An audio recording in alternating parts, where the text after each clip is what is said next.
Weeks after the government took a 10% stake in Intel, the chipmaker now warns the move poses risks, from hurting international sales to jeopardizing future subsidies.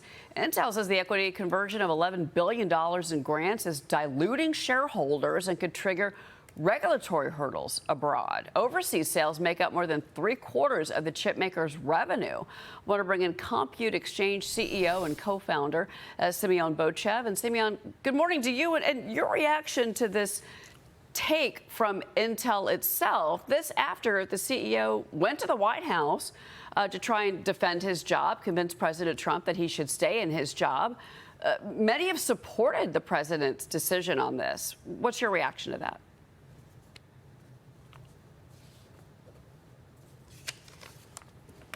Mark, go ahead. Simeon, we're going to work on your microphone. We can't hear you right now.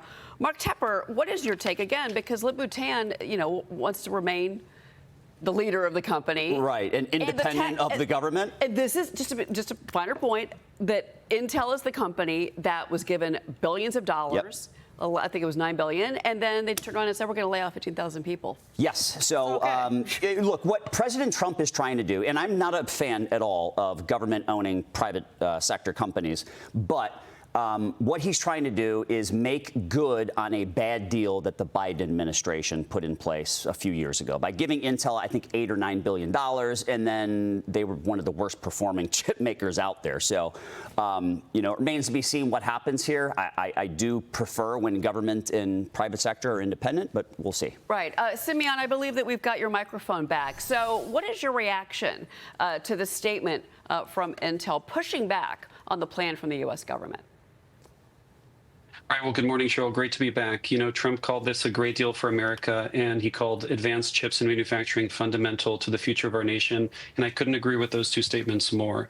Intel used to be a darling of the United States. And when I graduated from college almost 2 decades ago, most of my classmates in computer and electrical engineering wanted to go and work at Intel. That's no longer the case. And I don't say that lightheartedly.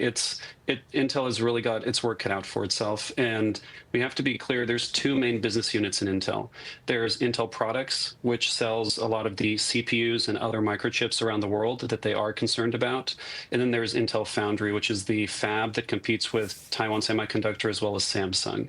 And while I understand Intel's concern around international sales, the reality is that the other leading competitive companies, again, TSMC and Samsung, have significant government support to the effect of tens of billions of dollars every few years, and Intel needs to compete with those companies, and they're not doing it well today. I think that this is, as Trump said, a great deal for the U.S. Well, but obviously, you mentioned Samsung, and, there are efforts now being put in place by the administration to curb at least their Chinese operations so that, because the concern here is that China is going to take U.S. property, whether it's how to, chip manufacturing strategies or policies or blueprints or software, et cetera, and use it for themselves.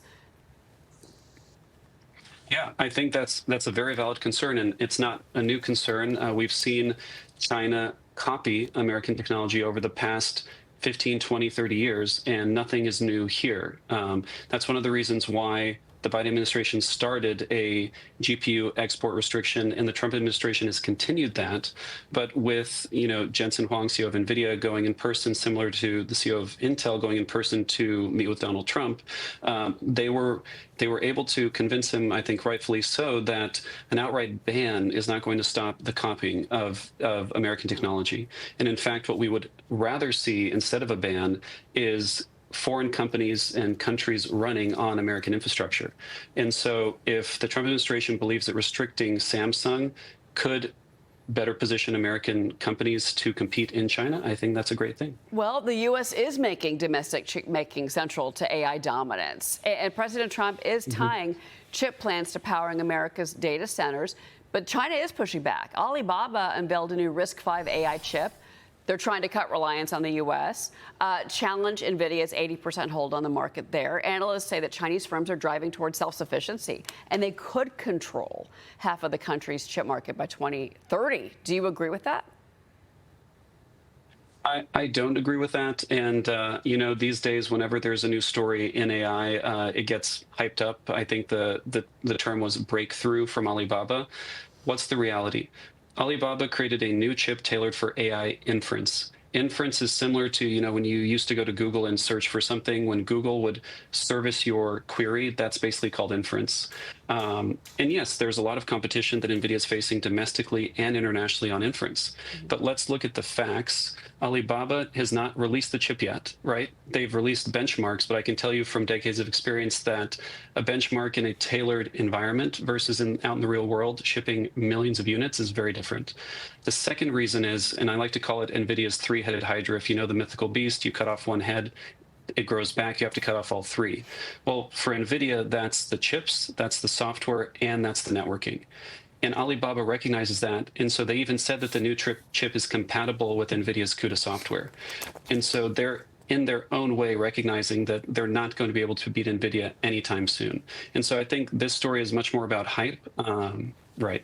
Yeah, well, it's China. I mean, at the end of the day, there you go. Simeon, thank you so much. Simon Boechev, appreciate it. Thank you.